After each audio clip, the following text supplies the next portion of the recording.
Well, boys, we've did it. We've made it to yet the end of another year. Welcome to 2019, everybody!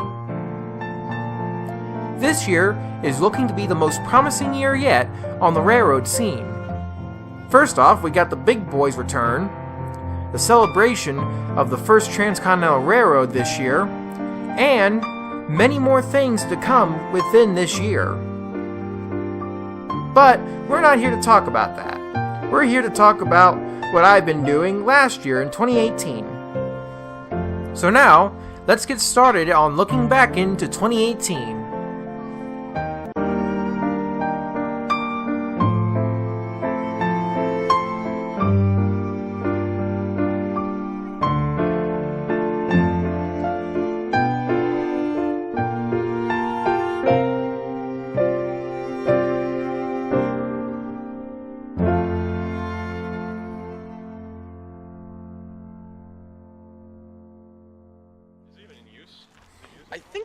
We begin our 2018 look back on February 3rd, located just north of East 5th Avenue in Columbus, Ohio.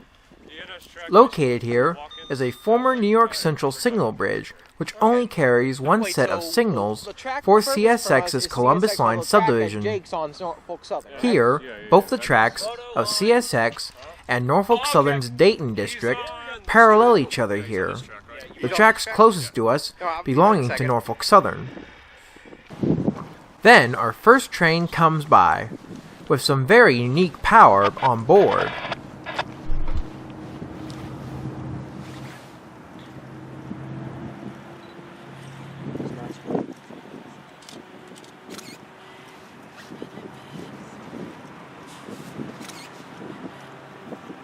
Well, then, good for 20.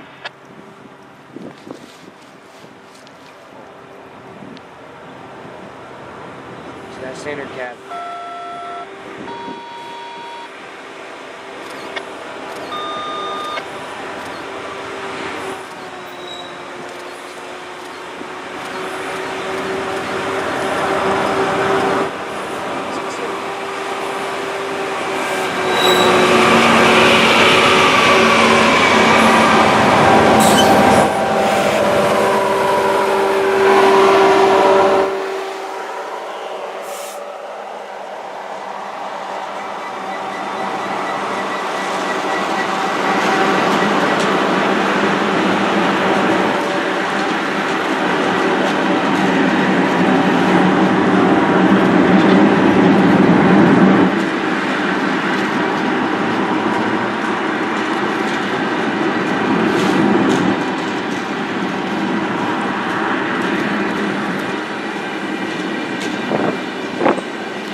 Wow!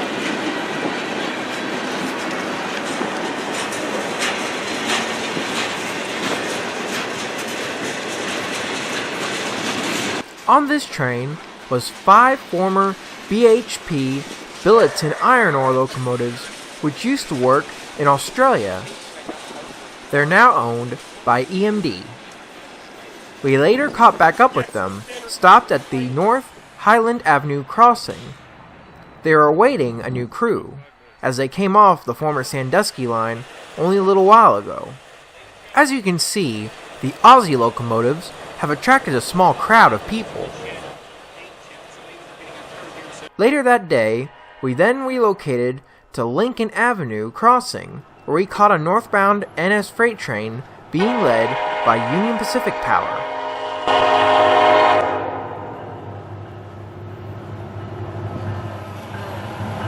Oh my god.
this train came on by, we'll now continue our 2018 look back. From March 23rd to April 2nd, my dad, brother, and I embarked on our largest trip yet. A good old-fashioned road trip that spanned from Columbus, Ohio to Los Angeles, California, and return. Trust me, this was like the biggest highlight for us in 2018. I mean, this was like the biggest trip we've ever took. But unfortunately, since you have to keep, this video as short as I can, and unfortunately, as short as you can is an hour long, there was a bunch of things that I had to cut out of this video just to make sure to pack everything that happened in this year in. But don't worry guys, hopefully I'll be making a video, more like a bunch of videos covering this trip, hopefully someday. Our first place we stopped at was Effingham, Illinois. We are located at the West Wabash Avenue crossing, where we see Amtrak's Annalee or Saluka service heading southbound, sporting one of Amtrak's new Charger locomotives at the head. Gordon.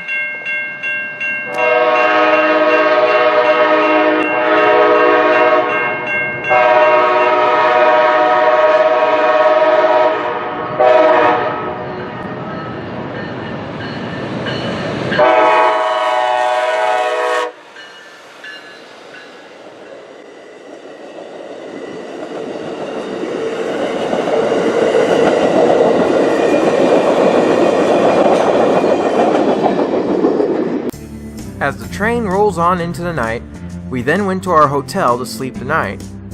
The next day, we found ourselves in the city of St. Louis. Located in this famous city is one of my most favorite Union stations in the world, St. Louis Union Station. Well, you see, the reason why St. Louis Union Station is my most favorite Union station is because mainly of its design, art, and architecture. The outside of the building is superb. The clock tower and just the front exterior of this building, it's just wow to me. As a matter of fact, you'll never see anything like it anywhere at any Union station, at least in the United States or North America. Another brilliant thing that really got me to liking this Union station was the interior of the station. The waiting room is just immaculate. It's so beautiful in there. It's like, holy cow. I have no words really to describe it. If you're ever in St. Louis, just go visit the St. Louis Union Station. It is one of the most beautiful Union stations out there. Alright, that's enough of me ranting on my favorite station, or else we'll never get done with this video. Well, anyway, on this trip, I also took my HO scale Northern Pacific 080 number 1198 and my Baldwin RS12 Ohio Pacific number 1 with me. By the end of the day, we had driven all the way to Amarillo, Texas, where the real fun began. My plan was for part of this trip to follow BNSF's Southern Transcon all the way from Amarillo, Texas to Los Angeles, California. Located in Amarillo, Texas, is BNSF's North Yard. Located at the engine tracks are two former Atchison, Topeka, and Santa Fe war bonnets awaiting their day's assignments.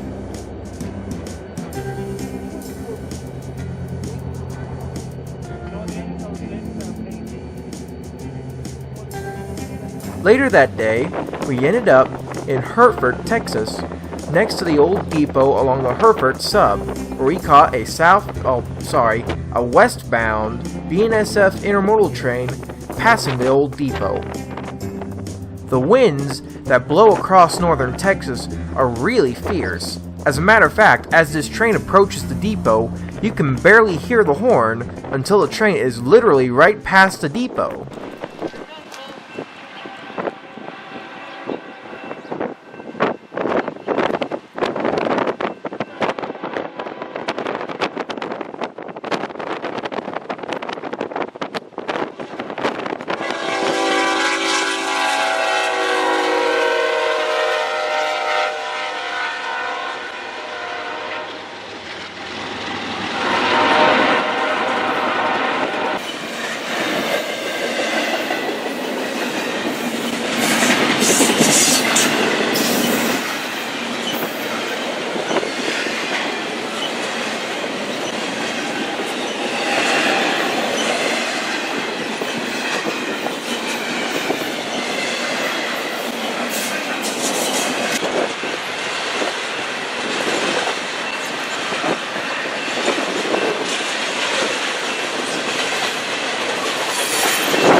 skipping quite a bit ahead now, we now arrive at the famous Cajon Pass, where BNSF's Transcon negotiates the mountains to get into Los Angeles. Here we see an eastbound BNSF intermodal train climbing the hill.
After visiting the famous Cajon Pass, we then finally arrived in LA.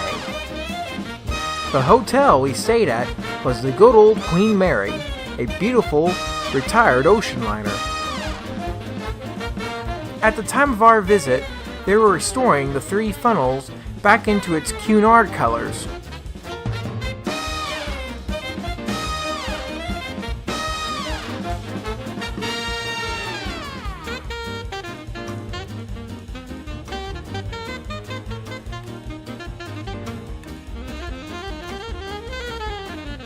We also visited the beautiful California beaches along the Pacific coast.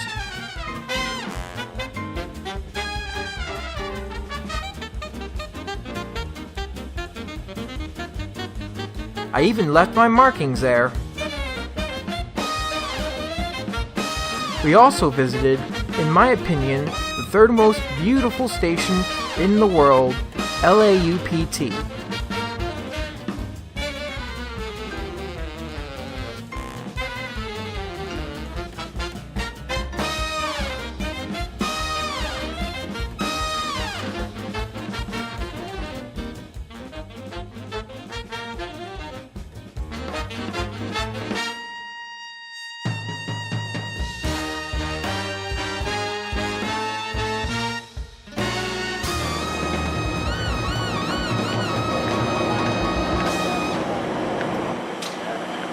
We managed to get to the platforms where we saw the Metrolink commuter service trains and the Amtrak trains as they pulled in and out of the station that afternoon.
After running around Los Angeles, we then drove north to Bakersfield, California, where we slept the night.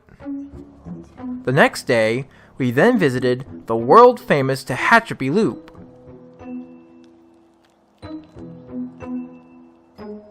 As you can see, this line, in an attempt to gain elevation, loops over itself as it heads east towards Tehachapi, California. The line is owned by the Union Pacific Railroad, but BNSF uses trackage rights across the line.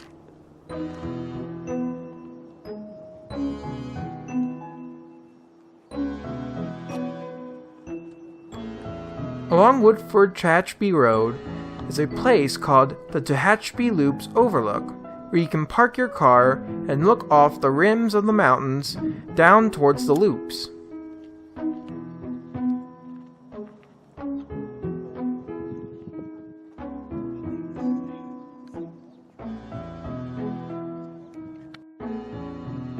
My brother and I took the time to take some pictures of our models and our railroad presidents at the loops.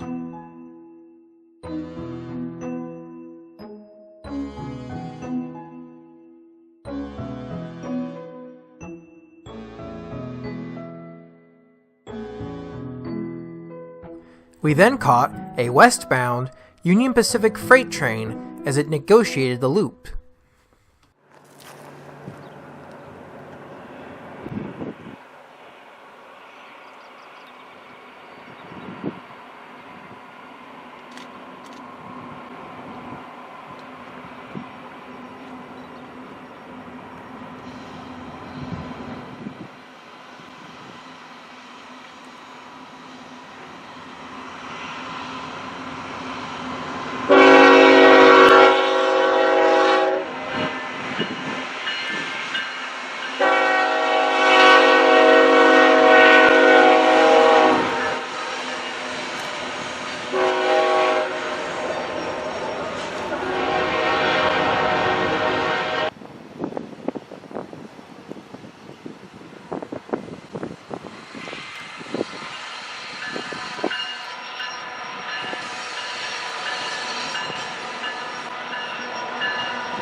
After our big California trip was over, we then moved to May 19th at the Runkle Road crossing just southeast of St. Paris, Ohio.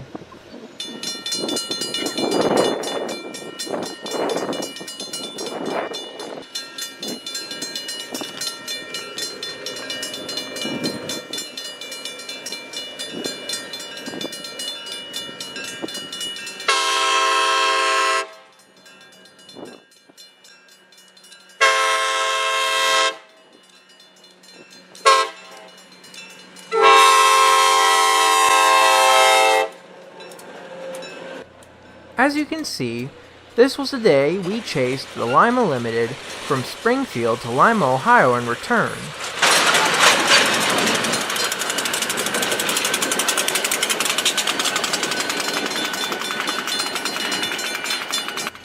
After seeing the train there, we then caught the train again at the famous Quincy High Bridge, just north of Quincy, Ohio. I still wish someone would build a little walkway bridge across the Great Miami River to get to that other field on the other side.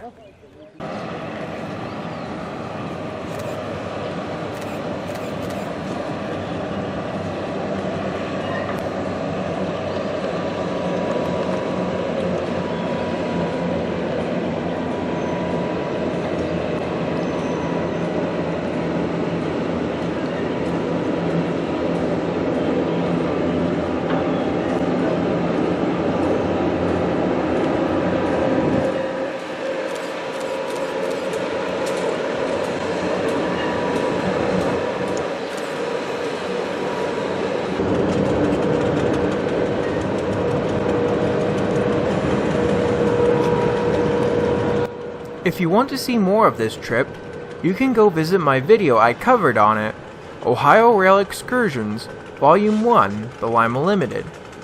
I'll leave a link for the video down in the description below.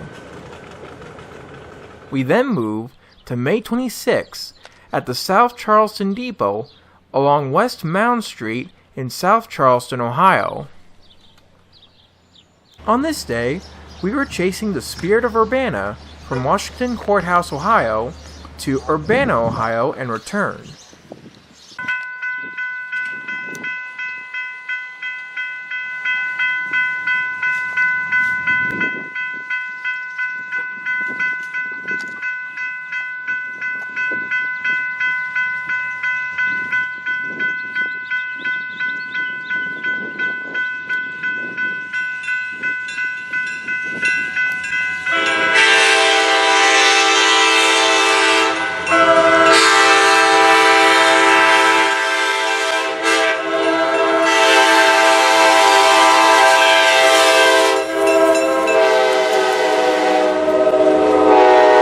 This trip was covered in Ohio Rail Excursions Volume 2, The Spirit of Urbana. I'll also leave a link down below for this video as well. Both these trips were ran by the Ohio Rail Experience Group. If you wish to ride any of their excursions, you can go to their website at https://www.ohiorailexperience.com. I will also leave a link down in the description below for them as well. We now move to May 20th. Throughout 2018, my brother and I were volunteering at the Ohio Railway Museum up in Worthington, Ohio. On this day, we caught ORM 7178 and ORM 5060 as they pulled back into the museum after their short but scenic excursion.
One of our major projects for ORM is the restoration of Columbus Street Railway / Columbus and Southern Electric Railway 703.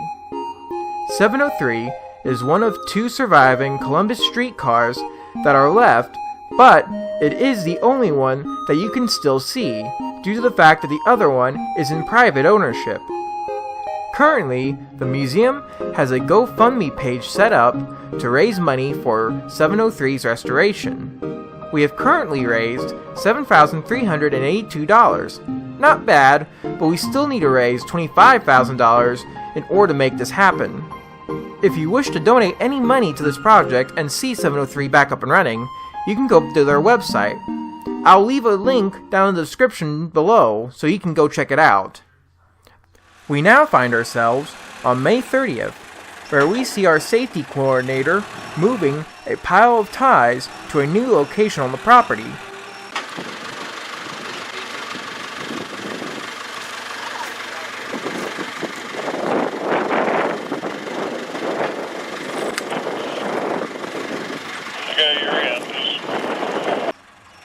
Now, you may be wondering why all this stuff was being moved. Well, the reason was on display at the Depot Museum and Events Center, located on Old Henderson Road, Columbus, Ohio. On display there at the time was Marble Cliff Stone Quarry No. 1, an 040 saddle tank locomotive built by the Vulcan Iron Works in Wilkes-Barre, Pennsylvania in 1926. Although the engine is owned by the Ohio Railway Museum, it was on loan to the depot at the time. Then, on June 11th, No. 1 was finally moved to its home and was put back on display at the Ohio Railway Museum. Whoever runs the depot.org website might want to change the description on their Vulcan Locomotives page, but I digress. We now move to June 16th. We are located at the Midwest Railway Preservation Society's former Baltimore, Ohio roundhouse at 2800 West 3rd Street, Cleveland, Ohio. We visited them during their open house.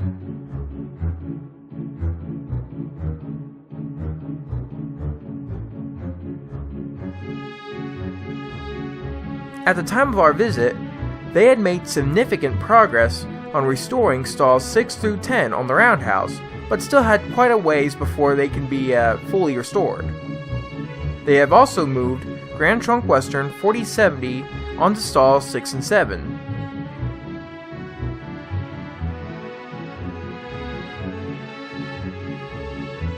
Also at the roundhouse, on stall 2, is former Reading Railroad 2100. 2100 is owned by the American Steam Railroad Preservation Association. They are leasing this stall from Midwest so they can restore 2100 to mainline excursions, hopefully in the near future. At the time of our visit, they were working on 2100's firebox. If you wish to visit or donate any money to Midwest, you can go to their website at https://www.midwestrailway.com to see when they're open to the public. If you also wish to donate any money to the American Steam Railroad Preservation Association, you can also go to their websites, either https://americansteamrailroad.org or https://www.fireup2100.org. You can go visit either one of their pages to see any information regarding American Steam or 2100. I will provide a link for all 3 websites down below. Midwest was also running one of their small excursion trains up and down their line. Here we see MRPS 123 and former Nickel Plate Road 62 as they pull in. Hi, kids! I'm Sony. I'm the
After a visit to Midwest, we then moved to June 20th.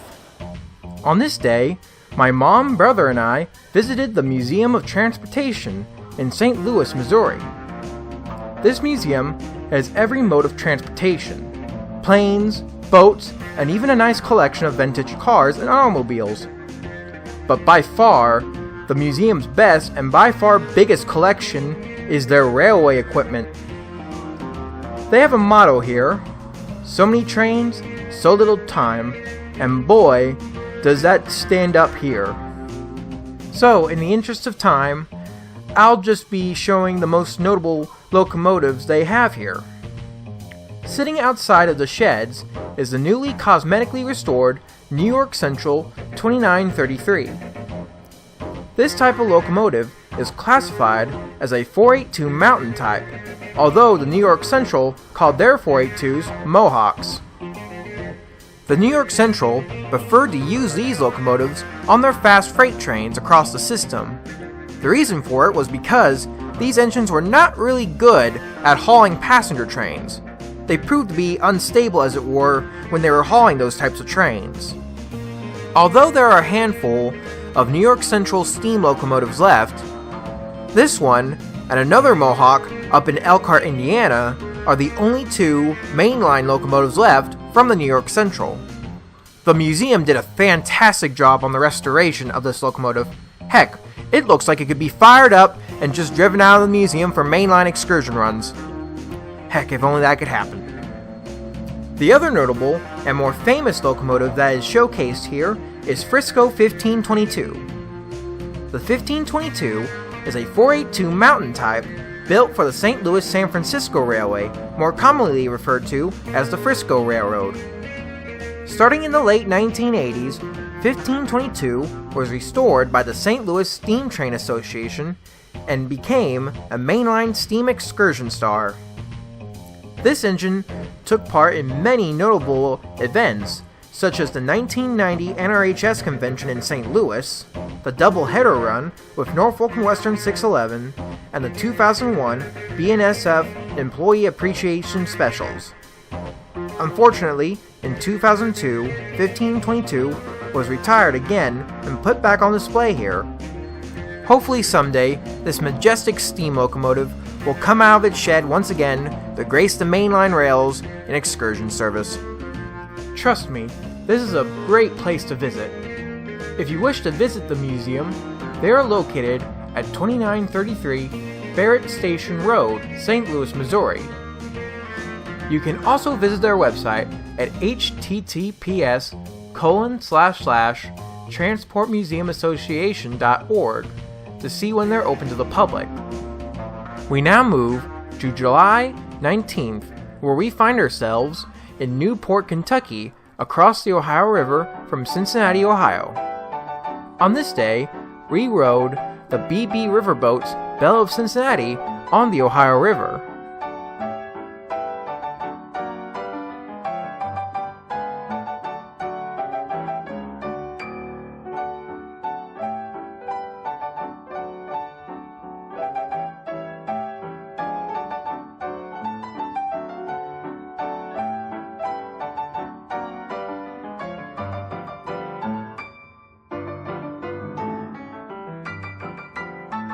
As we rode the Belle, we also caught some tugboats pushing barges up and down the river.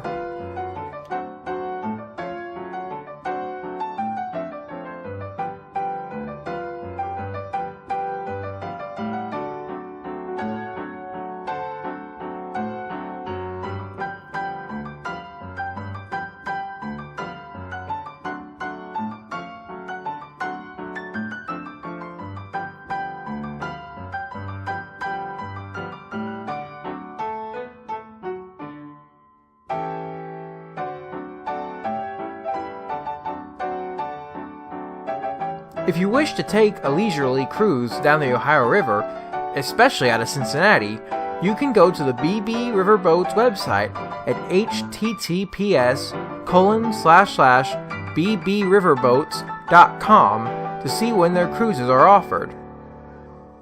Ironically, the day before we took the cruises, we visited the National Museum of the U.S. Air Force, also known as the Dayton Air Force Museum.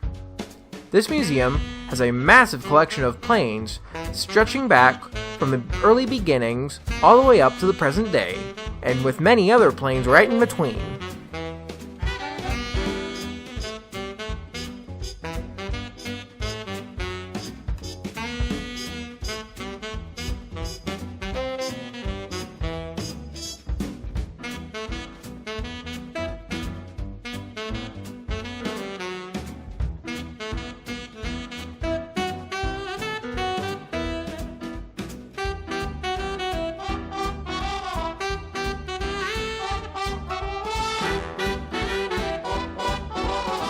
One of the most interesting planes here is the Memphis Belle, a World War II bomber.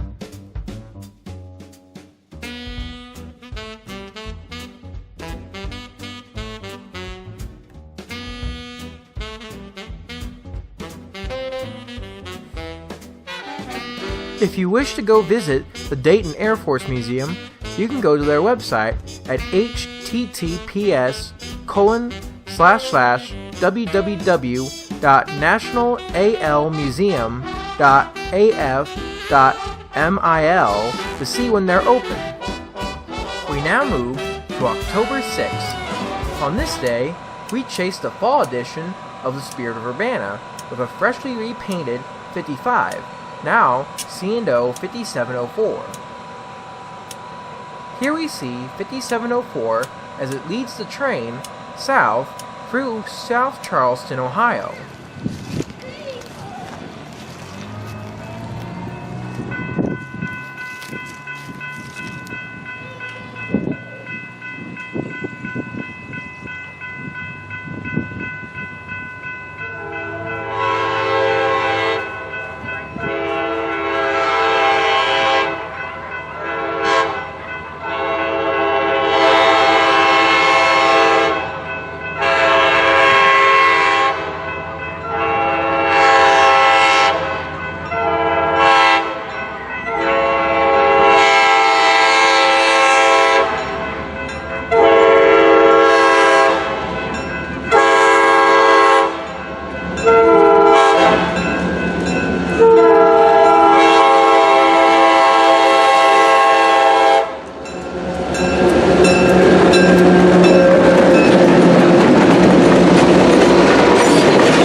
Now move to the Ohio Railway Museum again on October 26th and 27th.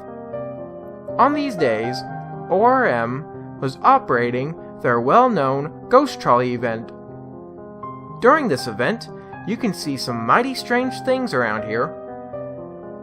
This year, we saw an NW 578 and Marvel Cliff No. 1 under steam. They weren't really under steam. They just had some smoke machines stuffed in either the firebox or in the smoke box. But still, this looks very neat.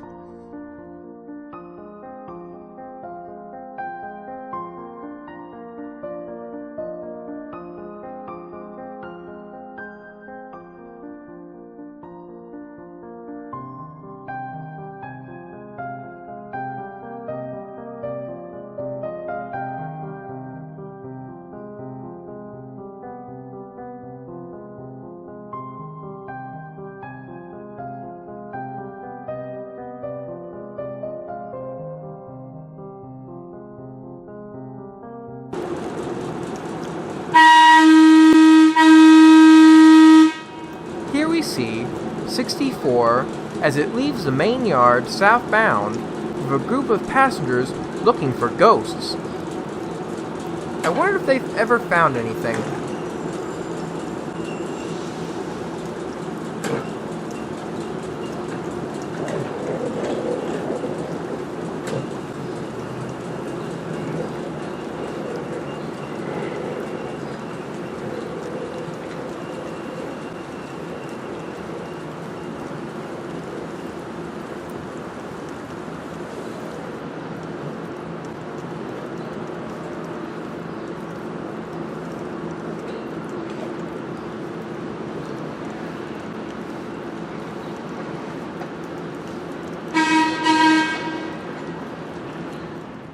Soon it was the end of the day.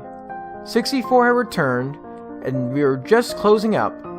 I was shutting down the south gate, but as I was about to do so, I noticed a glimmering light down the main line of our tracks. Then, without warning, I caught the ghost trolley.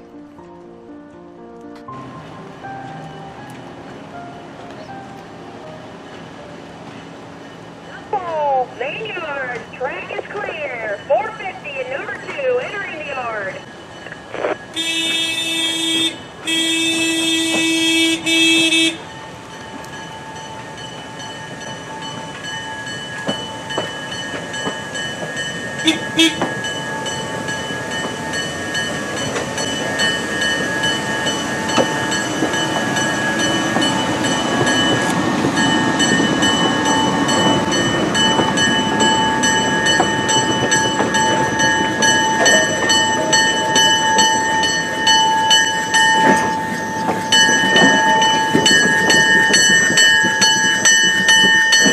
After our ghost shenanigans were over, we then moved to the old Duval Road railroad crossing just a month prior on September 8th.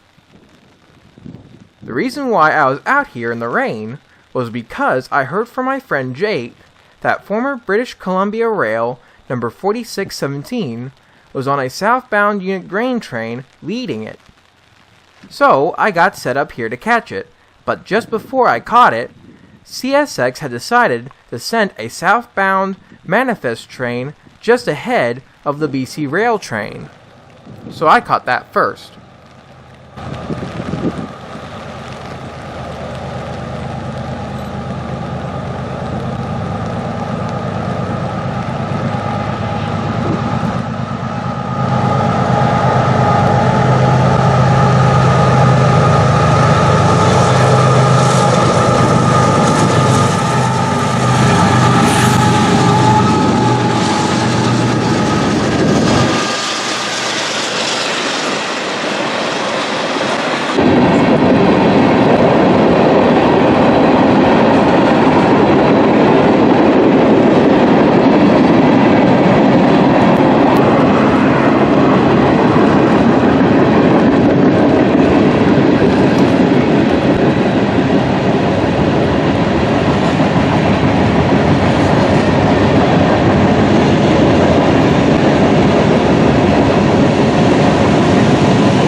The day before.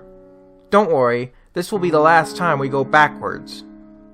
Sadly, this year was to be the end for the old abandoned Circleville-Lockbourne Road Bridge, just north of Rickenbacker Yard. The reason for the demolition was because of the old Lockbourne Eastern Road Bridge just south of here. A little while ago, a construction company, I don't know which one, signed a contract with the Pickaway County officials to tear down the old Lockbourne Eastern Road Bridge and replace it with a new one. As part of the deal, once the Lockbourne Eastern Road Bridge was complete, they would then tear down the Circleville-Lockbourne Road Bridge, with no chance of a replacement coming. And as you can see, they are in the process of dismantling the bridge. It's a real shame to see this bridge go, especially with all the times me and my brother visited the bridge, and all the countless other times that many other people visited this bridge to catch trains going underneath it.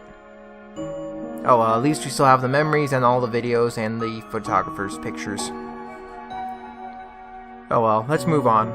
We now move to November 4th, where my dad and I visited the Hocking Valley Scenic Railway to see their number 3 pull their excursion train up and down the line.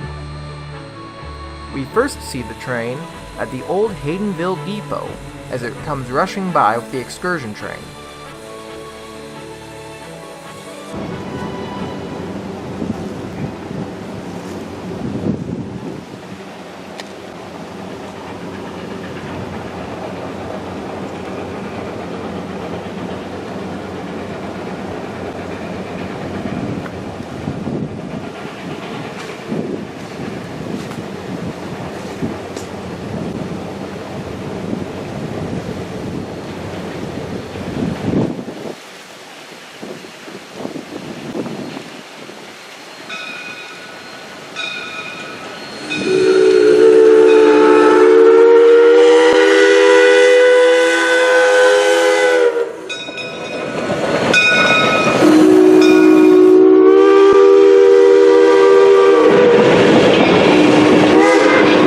After seeing the train at the Haydenville Depot, we next see the train at the Hocking Canal Lock number 19, just off of Haydenville Road, as it heads back towards Nelsonville, Ohio.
This trip was covered in my video, The Little Engine of the Hocking Valley, so if you wish to see more of this trip, you can go check out my video. I'll leave a link for it in the description box below. Also, if you wish to go visit the Hocking Valley Scenic Railway, you can go to their website at https://www.hvsry.org to see when they're open to the public. I'll also leave a link down below. Although we ended our trip of the Little Engine of the Hocking Valley at the 3 Mile Creek Bridge, we actually did a couple more things on this trip. First, we stopped in Shawnee, Ohio, where we saw this old B&O bay window caboose sitting on display. The paint has worn a bit, but still looks good. We then finished our trip at the Moxahala Tunnel, just southeast of Moxahala, Ohio. This tunnel is one of the only few still active rail tunnels in the state of Ohio. The line is owned by the Kanawha River Railroad. That's alright. We next move to November 17th. On this day, we were chasing the 76 CSX Santa train. This next clip shows the train as it crosses the North Fork Holtzen River Bridge, just 4 miles west of Kingsport, Tennessee. Yeah.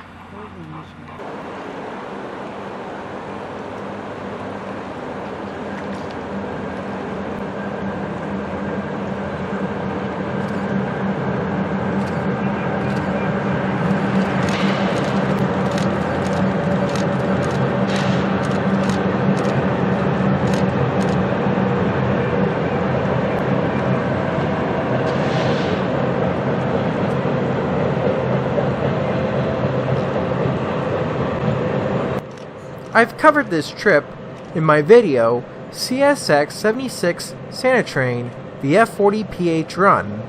So if you wish to see more of this excursion, you can go check out my video. I will leave a link down in the description box below. We now move to the day after the Santa train. We were making our way home and decided to make a few stops along the way.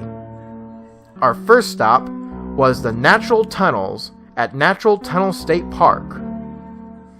To get to the Natural Tunnels, you first have to drive up this hill to get to the Natural Tunnels State Park Visitor Center. Once there, you could either take the steep walking trail that goes down to the tunnels or use the chairlift.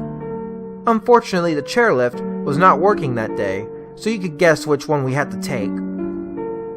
As the name implies, the tunnel was carved over millions of years thanks to Stock Creek. When railroad surveyors first came to the region, they found that natural tunnels was the most logical path through the mountains to get to the growing railroad systems of the Midwest. In 1882, the South Atlantic and Ohio Railroad built their railroad right through the natural tunnels, and thus become known as the Natural Tunnels Route. Condensing the history of this whole line down a little bit more, eventually the line came under Southern ownership and now has become under ownership of Norfolk Southern. I know I didn't include this in last year's recap video, but we did visited this place back in 2017, and just like last year, we didn't catch a train here.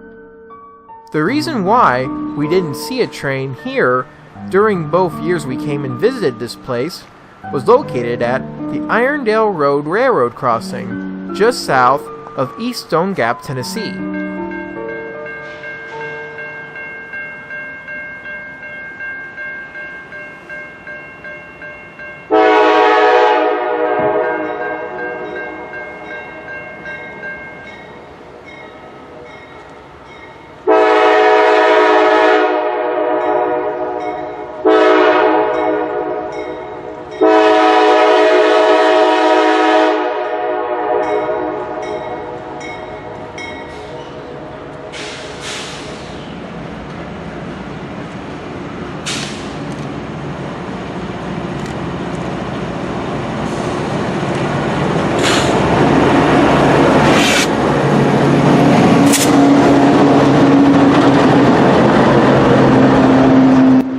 Then we caught the reason again at the Route 609 underpass at East Stone Gap, Virginia.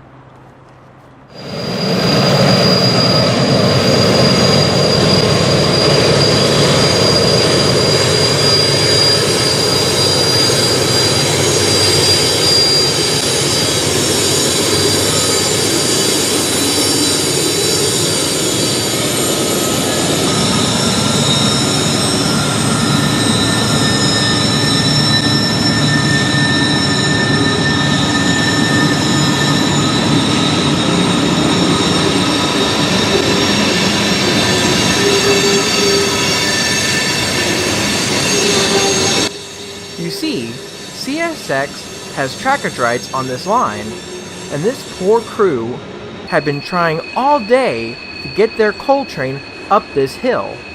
This was their third attempt. What they were doing was, they first brought the train back to the bottom of the hill. Then, they detached the lead locomotives, then took it up the hill, spraying sand onto the rails along the way.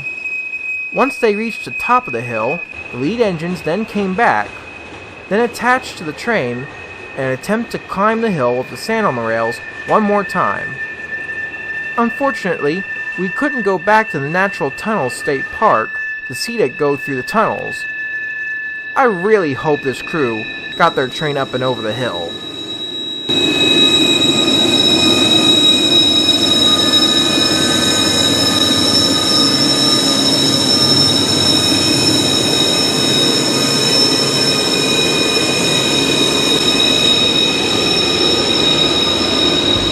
Now we finish off our year look back by going to December 27th. We are in Pickerington, Ohio, at the Pickerington Depot along North Central Street. Here we catch a northbound Canal River train led by a former Sioux Line locomotive still showing some of its Indiana Railroad colors, and a a sit rail locomotive.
Well folks, I have to say, this year was a pretty good one for me.